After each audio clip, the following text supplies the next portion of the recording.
महाराष्ट्र की सियासत में कई नामों की चर्चा हो रही है।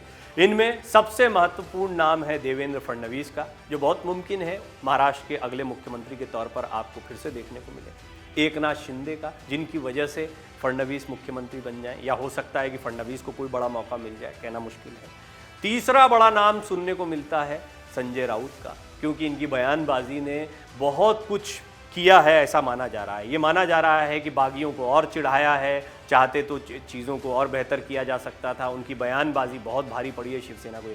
इन सब में सबसे चर्चा का विषय है उद्धव ठाकरे, जिन्होंने सत्ता गंवा दी है। उन्होंने क्या गलतियां की हैं, किस तरीके से वो शिव सैनिकों से दूर हो गए, इस सारी बातों की चर्चा हो रही है। लेकिन इन सारे नामों में एक सबसे महत्वपूर्ण नाम है जिसकी चर्चा करना बहुत ज़रूरी है, और ये नाम अभी बहुत साइलेंट दिखाई दे रहा है। ये नाम है राज ठाकरे। राज ठाकरे वो शख्स हैं जिन्हें शिवसेना को छोड़ना पड़ा था, लेकिन जब शिवसेना वो छोड़ रहे थे, उस समय के जो पत्रकार हैं, जितने भी लोग हैं, हम उस चीज़ को कवर करते रहे, और आप में से कई लोगों को वो बात याद होगी कि राज ठाकरे का शिवसेना से दूर होना शिवसेना के लिए एक बड़ा झटका माना जा रहा था। खुद बाला साहब ठाकरे राज ठाकरे को दूर कर रहे थे, और वो जानते थे कि राज ठाकरे उद्धव ठाकरे के लिए कितना बड़ा खतरा हो सकते हैं, और उन्होंने कभी राज ठाकरे को जाने से नहीं रोका। इसके बावजूद शिव सैनिकों ने पूरी तरह से इस बात को स्वीकार नहीं किया था।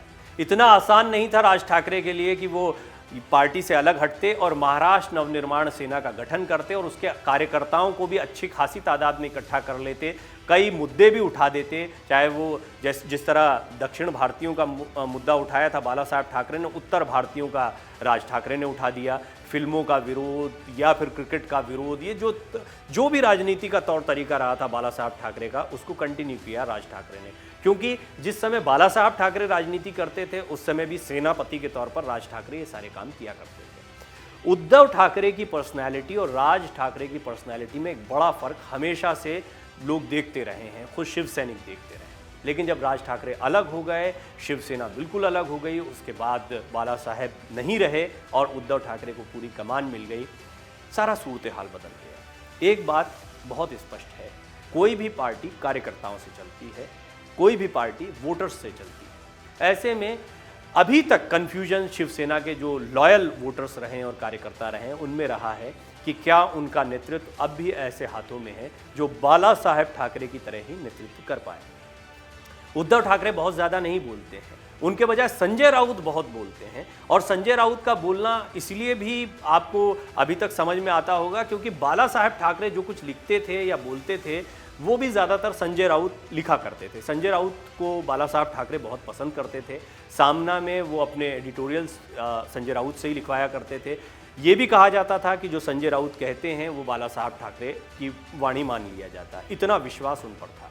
जब उद्धव ठाकरे ने कमान संभाली, तब भी बोलने की कमान संजय राउत के पास है, लेकिन वो चेहरा, वो पर्सोना, वो पर्सनैलिटी जो बाला साहब ठाकरे की थी, वो राज ठाकरे के पास रही। ऐसे में राज ठाकरे की कमी शिव सैनिक बड़ी तादाद में महसूस कर रहे हैं, और विश्वास करिए अंदर खाने ये एक बहुत सोची समझी रणनीति के तहत आगे बढ़ने वाली बात दिखाई देती है कि राज ठाकरे सारी चीज़ों को एक किनारे से बैठकर देख रहे हैं। राज ठाकरे दरअसल अब शिवसेना की तरफ बढ़ रहे हैं। शिवसेना से दूर होकर राज ठाकरे भी बहुत कुछ नहीं कर पाए। राज ठाकरे ने अपना संगठन खड़ा किया, लेकिन उसको कोई अपेक्षित सफलता नहीं मिली। राज ठाकरे का राजनीति में जो कद था, उनसे जो अपेक्षाएं थी, उसका एक लंबा समय बीत गया। वो ज़मीन पर काम करते रहे हैं, वो कई इंटरव्यूज़ के दौरान चर्चा में आए हैं, कई रैलियों के दौरान, अपने बयानों के दौरान वो चर्चा में आए हैं। लेकिन सोचिए, यही काम उन्होंने शिवसेना में रहते हुए किया होता तो वो कितनी बड़ी ताकत होते। क्या वो बाला साहब ठाकरे के सच्चे उत्तराधिकारी के तौर पर सामने नहीं आते? ये बड़ा सवाल शिव सैनिकों के सामने हमेशा खड़ा रहता है। बहरहाल आप समझ सकते हैं कि पार्टी में रहने के क्या फ़ायदे होते हैं। एकनाथ शिंदे बेशक राज ठाकरे के कद के नहीं दिखाई पड़ते हैं, लेकिन इसके बावजूद आज शिवसेना में सबसे बड़ी ताकत एकनाथ शिंदे की दिखाई देती है। ऐसा नहीं है कि एकनाथ शिंदे ज़मीन से जुड़े हुए नेता नहीं। ठाणे में उनका वर्चस्व आनंद दिघे के बाद, आनंद दिघे उनके गुरु थे, और ठाणे में जैसा उनका वर्चस्व था, एकनाथ शिंदे ने भी बनाया। महाराष्ट्र की पॉलिटिक्स में अपना नाम बनाया। इतने सारे विधायकों को अपने साथ जोड़ना ये आसान काम नहीं है, यानी उनका विश्वास भी जीतने में एकनाथ शिंदे कामयाब हुए। बीजेपी के साथ समीकरण बनाने में एकनाथ शिंदे कामयाब हुए, तो वो अपने आप में स्ट्रांग चेहरा हो जाते हैं। लेकिन ये मौका उनको मिला, अनुपस्थिति थी राज ठाकरे की, इसलिए राज ठाकरे की उपस्थिति अगर होती और यही मौके राज ठाकरे को मिले होते तो उनका कद क्या होता, ये सोचने वाली बात है। बहरहाल उद्धव ठाकरे के पास अभी आदित्य ठाकरे का पूरा राजनीतिक जीवन पड़ा हुआ है।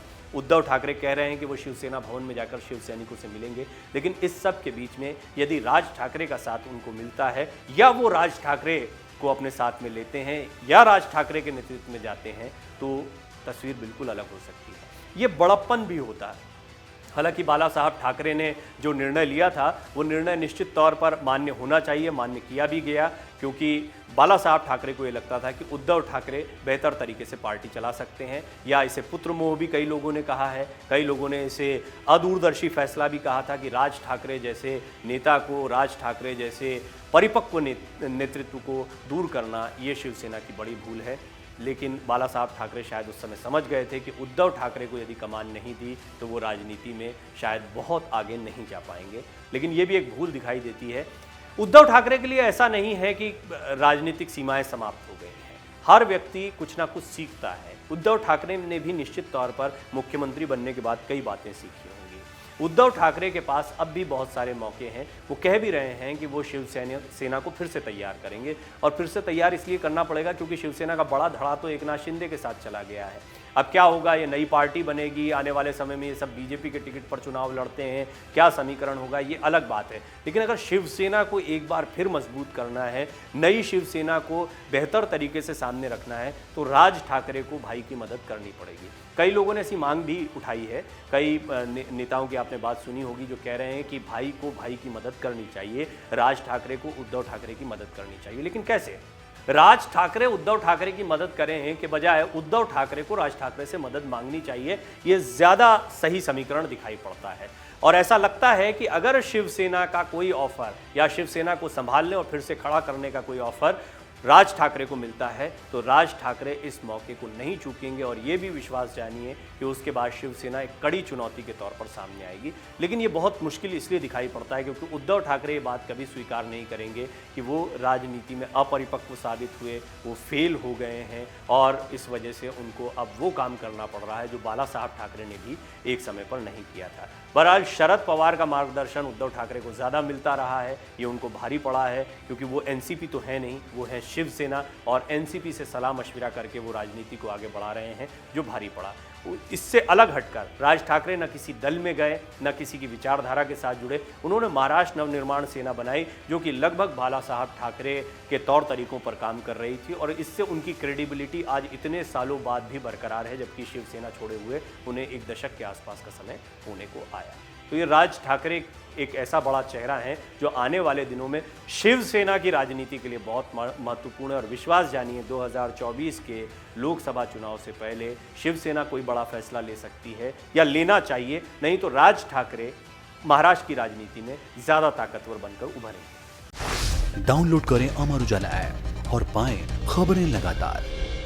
अगर आप ये वीडियो YouTube पर देख रहे हैं तो हमारे चैनल को सब्सक्राइब करें और बेल आइकन को दबाना ना भूलें। अगर आप Facebook पर ये वीडियो देख रहे हैं तो हमारे पेज को लाइक करें।